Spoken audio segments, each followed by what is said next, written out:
நாட்கள் நகர்ந்தன. கோவலனின் செல்வம் முழுவதும் கரைந்தது.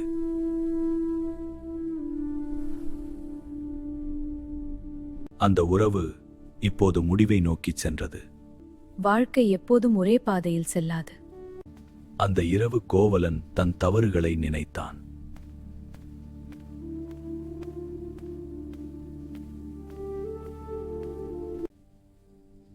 கண்ணகி அமைதியாக தன் கணவனுக்காக காத்திருந்தாள்.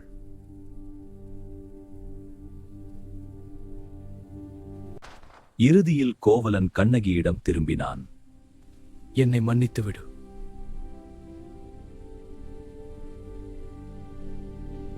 கண்ணகியின் இதயம் கோபத்தை விட அன்பை தேர்ந்தெடுத்தது. நீ என் கணவன், நான் உன்னுடன் இருக்கிறேன்.